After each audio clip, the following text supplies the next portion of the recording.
الحمد لله. الحمد لله المحمود في السراء والضراء. الحمد لله المشكور في الشدة والرخاء. الحمد لله الذي يري عباده باهرات قدرته في ملكوت الأرض والسماء. يا ربنا، يا عماد من لا عماد له، ويا ركن من لا ركن له. يا ربنا، يا منقذ الضعفاء والهلكة، يا عظيم الرجاء، سبحانك أنت الذي سبح لك سواد الليل وبياض النهار وضوء القمر وشعاع الشمس وحفيف الشجر ودوي الماء.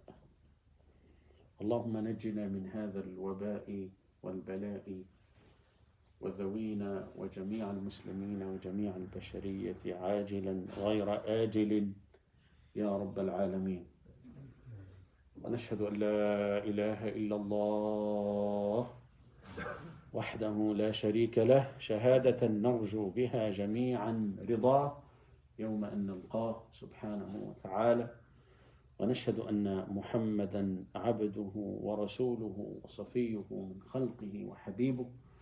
صلوا على هذا النبي الأمي الذي علم المتعلمين وكان بحق أمير البيان وسيد من نطق وأبان. صلوات ربي وتسليماته عليك سيدي يا رسول الله في هذا اليوم الطيب الأغر المبارك. إن الله وملائكته يصلون على النبي يا أيها الذين آمنوا صلوا عليه وسلموا تسليما.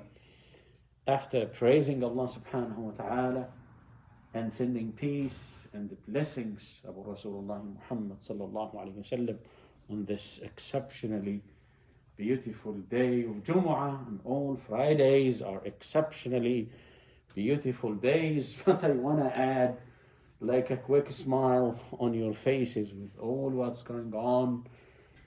Although we're talking about some of the pandemic related issues, but Allah subhanahu wa ta'ala is granting us, a very refreshing breeze out there for those who want to quickly enjoy in open air.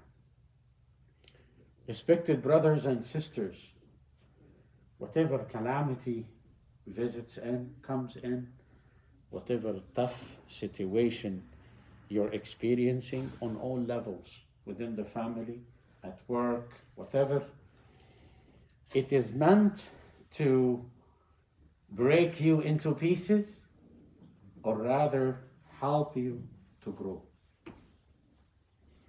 But actually it depends on your reaction.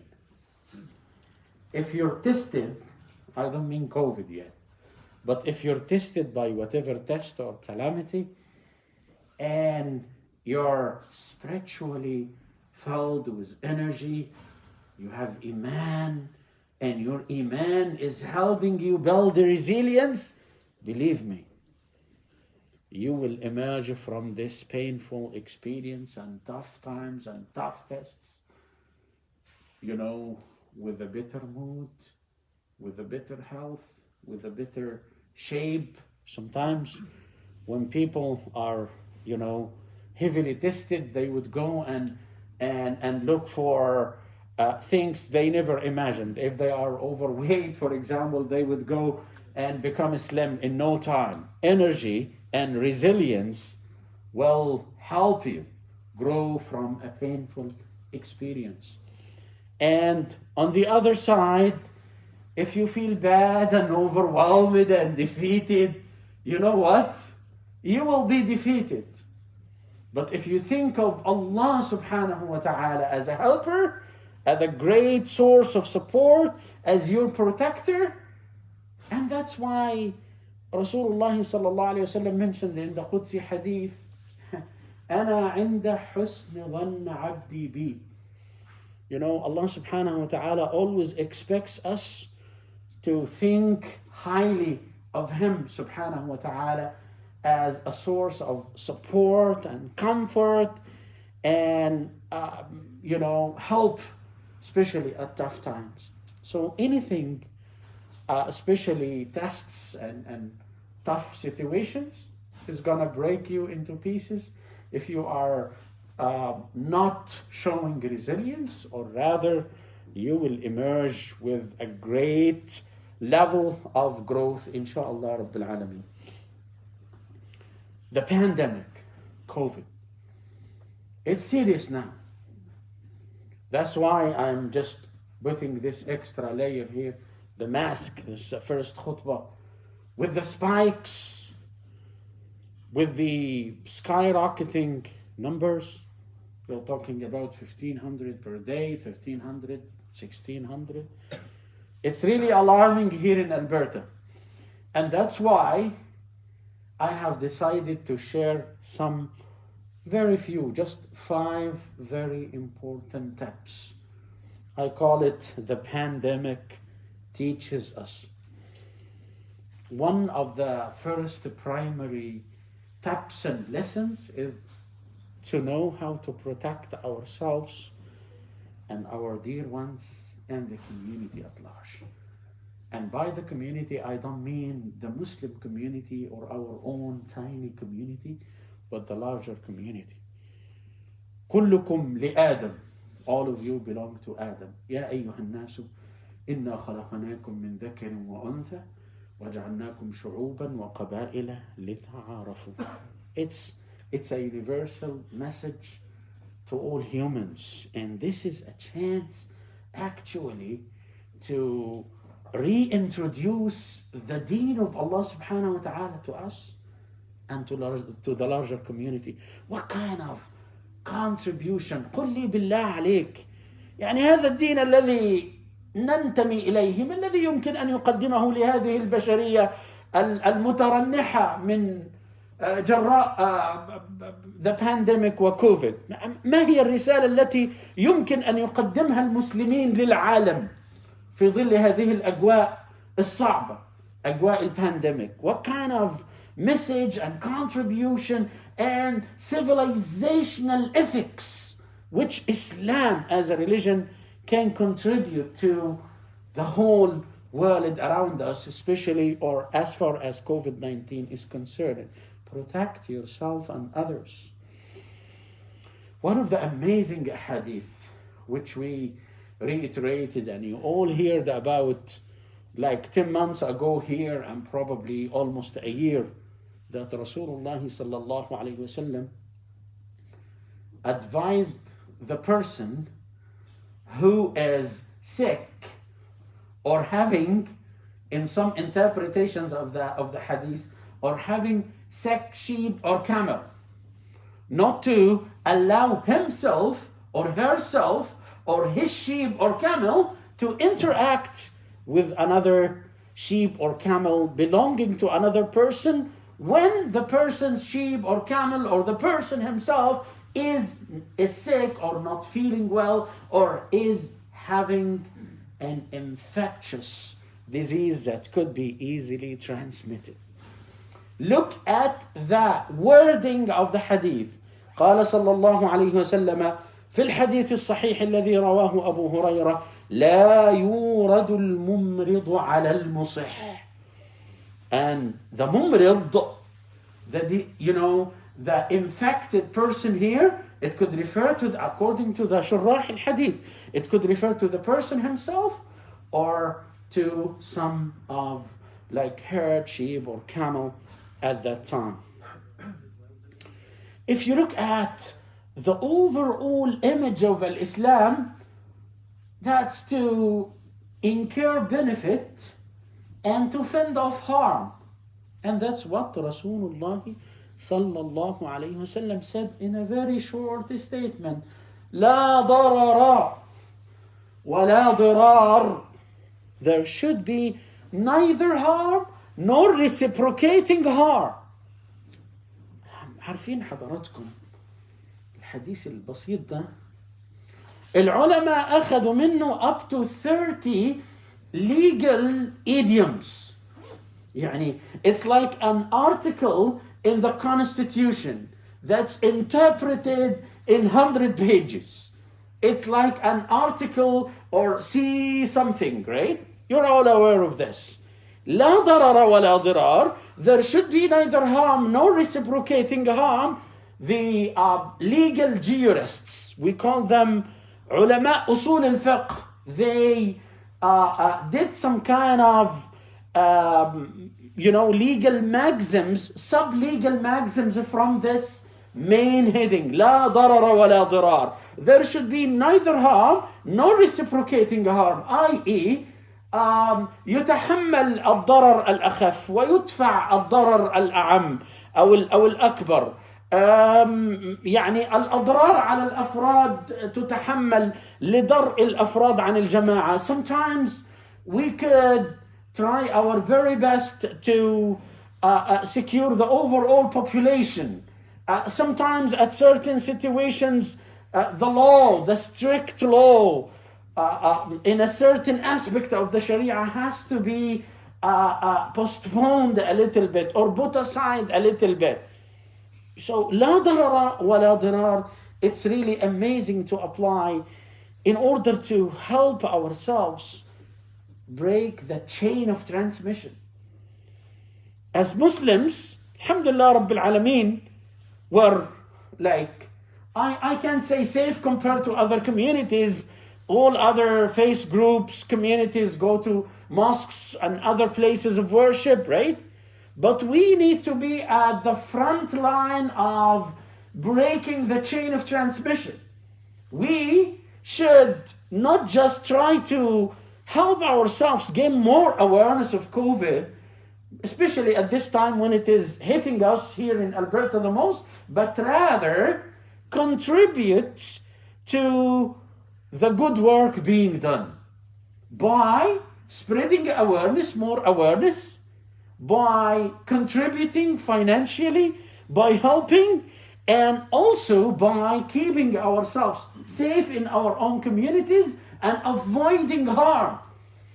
If you try to avoid harm to other people at work, to other communities around you, to non-Muslim folks around you, right? We all one family. And that's what we learn from Rasulullah sallallahu alayhi wa sallam. لا ضرر ولا ضرار. حتى النبي صلى الله عليه وسلم, and this is another very gentle, quick reminder. Sometimes I'm talking to myself as well, advising myself. Sometimes when I go to like a local store or so on, it's very strict, man. You need to hand sanitize, put your mask. But sometimes, wallah, when we are at our own gatherings, we go very informal. We shake hands, we hug each other, right? Sometimes this happens in the mosque. And this is really unfortunate. Nabi sallallahu alayhi wasallam told us to practice hygiene culture.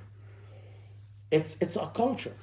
يعني إذا تثاءب إذا عطس أحدكم فليقل الحمد لله وإذا قال الحمد لله فليقل له أخوه أو صاحبه يرحمك الله. And in one of the instructions فليضع يعني فمه في كمه.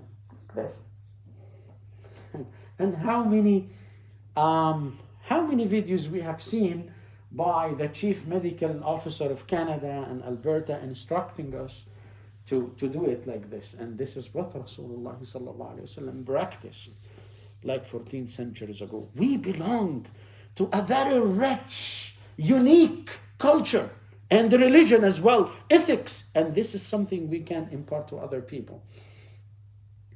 As I told you, and this is number 2, in Islam, necessity has its own rules. If somebody is positive, and we ask Allah subhanahu wa ta'ala as a salama and good health to everybody, but if somebody is positive, he should avoid coming to the Jumu'ah. He should avoid coming to the mosque until he or she gets real clearance from his medical physician. And we need to respect the rules.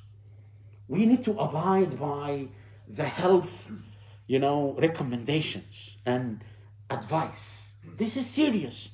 If you and I are driving to the mosque and you're like hearing all types of news about the pandemic and the spikes, you and I need to take heed.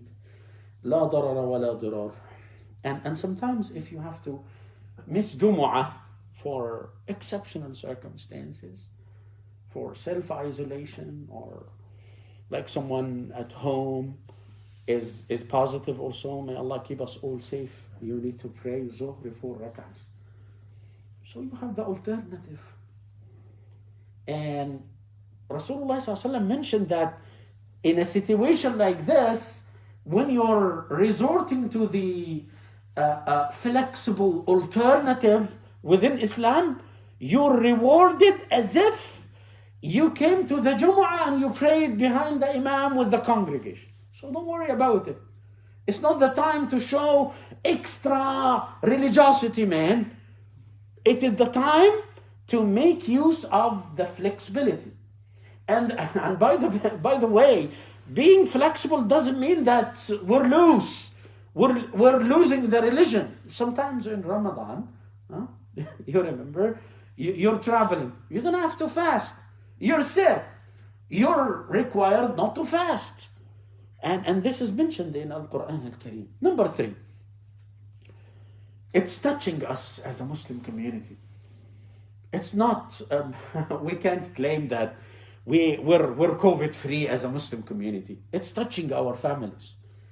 It is touching us on different levels, because the Muslim community is ingrained within the Canadian workforce system. You go to a company, you go to your business, you have your own business, you interact with people. You know, I know of a family in Alberta, right? I cannot name the area. It's not Leduc, by the way. But I know of a family in Alberta. They have a frontline healthcare worker in training or whatever, right? She got COVID. And they have like whatever, very young child. And father, it's serious. Father was very healthy, like you and I. By the grace of Allah subhanahu wa ta'ala, he's in and out of hospital for the last months. And it's reaching a very bad stage of treatment. So لا ضرر ولا ضرار. When we contemplate over the meanings of the hadith, it's really amazing when we try to practice what we preach, right? And what we learn here, it will be amazing, inshallah Rabbil Alameen, and we can break the transmission. Sometimes, أحبتي في الله, we feel stigmatized. And this is the third point. You feel carrying the stigma, oh, it's COVID affecting me, what shall I do, right? You need to be clear. You can't hide something like that. I don't mean that you come to the Friday prayer and you know what, this family, no, last night I was attending one of the prayers and somebody was trying to come and pick the mic and make like open dua for someone at the hospital suffering from COVID. What a shame. What a behavior. If you want to make dua to Allah subhanahu wa ta'ala for all Muslimin and Muslimat. Don't single out somebody. This is stigmatizing a family. Try to help this family. Try to support them. Try to render them all types of help. But don't go and name somebody and poke your nose into someone else's affairs. And you on the personal level, if you're having an issue, right? I am not asking anybody to hide. No. But just reveal it to the concerned authorities. Reveal it to the people who are most likely or for sure are going to help you. Don't reveal it to your sincere brothers and sisters. Please make dua. Akhi, come on. We're talking about thousands of people being affected, and we need to make collective dua for everybody. So there is no need for this, because this is causing controversy in the community. This person is having COVID. This family, oh dear, they are. No. We need to alleviate the psychological suffering from all of us as families and from those families suffering from this. Definitely, as a result of singling out one name or one family or one location, is going to bear the brunt on those inhabitants or this home, whatever. Nabi sallallahu alaihi wasallam said, "Al-Muslimu man salima al-Muslimuna min lisanihi wa yadihi." And in the other version of the hadith, "Al-Muslimu man salima al-nas min lisanihi wa yadihi." You know, the true Muslim is the one from whose tongue and his hand people are safe. In the other narration, Muslims are safe. So this is very important. And, you know, sometimes people develop this stigma, right? So it works both ways. Sometimes people hurry up to help somebody. Yeah, a dua is very important. Do it in secret. Do it over the mic with a general spirit. We're facing exceptional times. Don't add insults to injury. And I would ask you this very important ethical question. You got the consent of this person to make dua for him in public like that? If he gave you his consent and his family's consent, go and make the dua. But if he didn't give you the consent, right, don't just go and declaim like being extra supportive and extra friendship. That's not necessary. That's not good to do at this time. You have exposed a whole family in the community. So, and also for those who are positive, don't think that you are stigmatized. You're tested by Allah subhanahu wa ta'ala.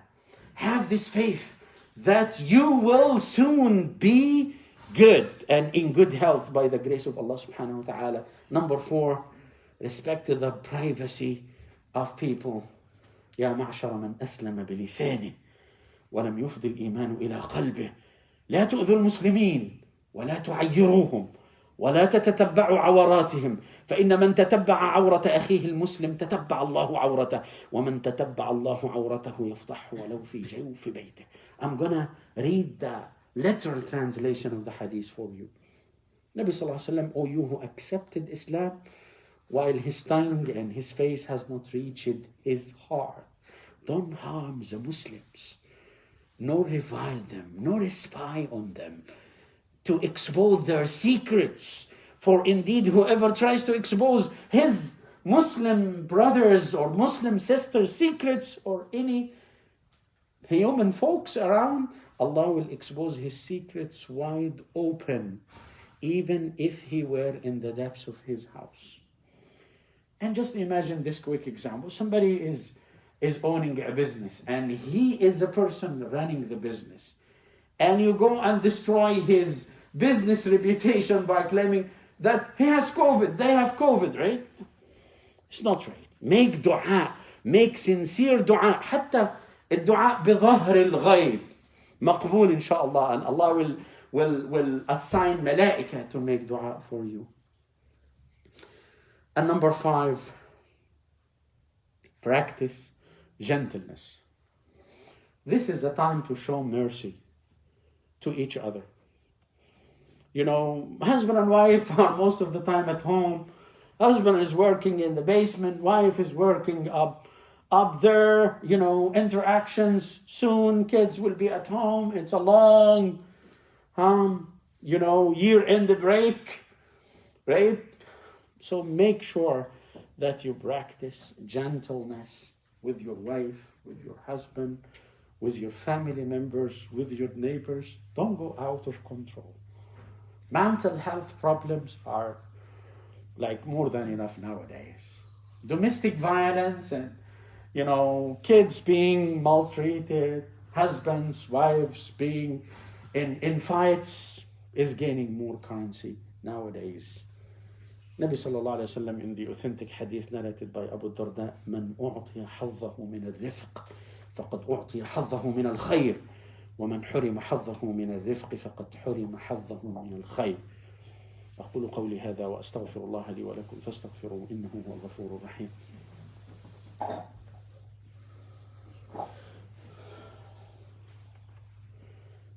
Nabi sallallahu alayhi wa sallam said, whoever is given his share of gentleness, then he has been given his share of goodness.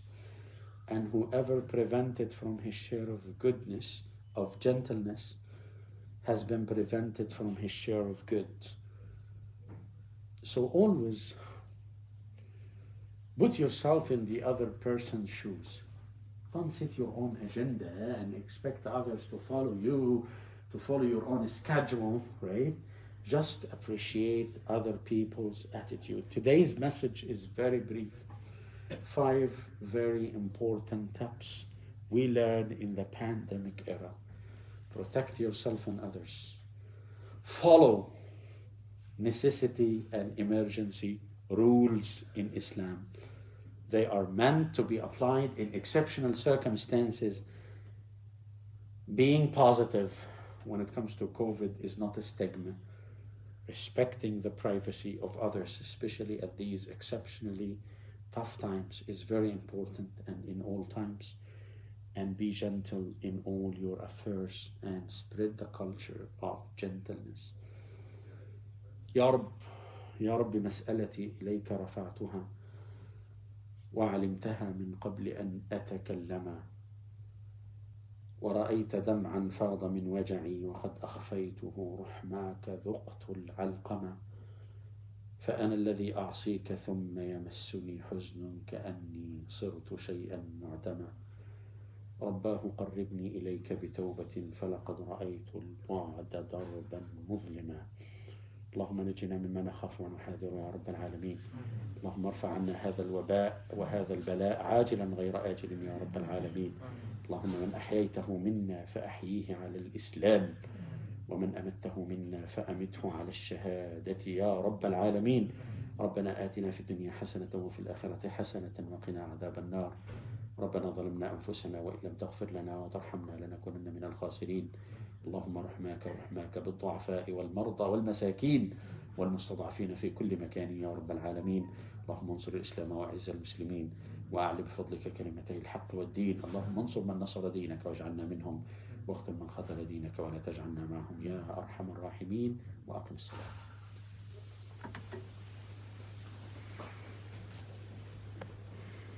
Allah